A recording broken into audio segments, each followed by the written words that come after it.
18 साल पहले इजराइल द्वारा किया गया वो गलती जिससे हिजबुल्लाह आज इतना मजबूत हुआ। दिन था 12 जुलाई 2006 जब सुबह सुबह हिजबुल्लाह ने इजराइल पे रॉकेट से जबरदस्त हमला कर दिया, जिससे हालात बेकाबू हो गया और आईडीएफ का ध्यान भटक गया।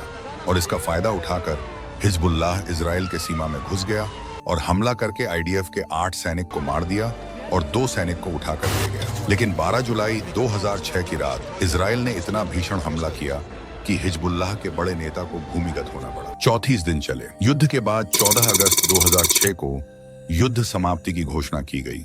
इस युद्ध विराम संधि की पहली शर्त थी हिजबुल्लाह को निरस्त करने की और लेबनान इस पे सहमत हो गया।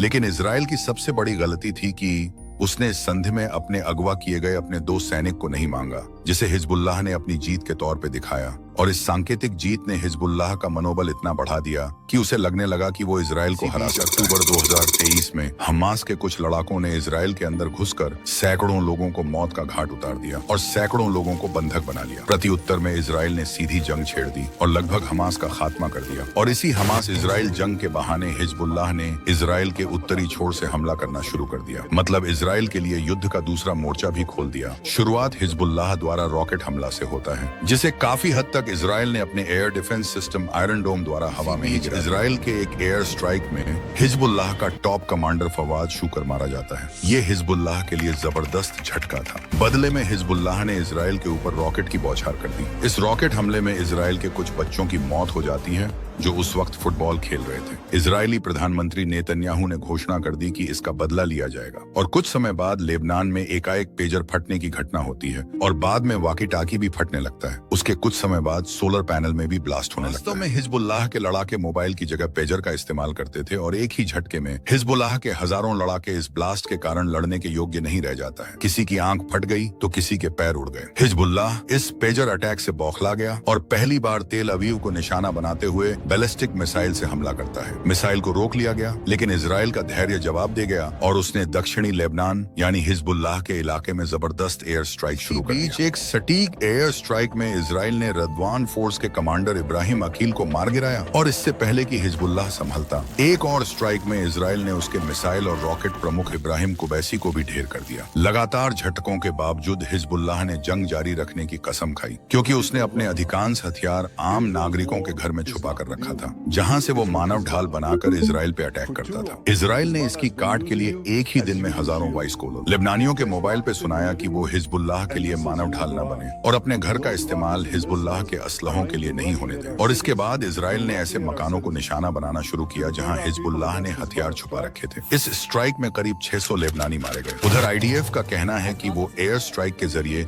हिजबुल्लाह के घर में जमीनी हमलों के लिए रास्ता तैयार कर रहा है। लेकिन यहाँ ये जानना जरूरी है कि हिजबुल्लाह कई मामले में हमास से आगे है और उसके पास तकरीबन 1 लाख के करीब लड़ाके और मिसाइल का एक बड़ा जखीरा है। लेकिन ये भी इजराइल है जो अपनी जीवटता के दम पर ही अभी तक सरवाइव कर रहा है। बहरहाल अगर इजराइल 2006 के बाद लेबनान के धरती पे कदम रखता है तो क्या होंगे परिणाम, जानेंगे अगले सीरीज में।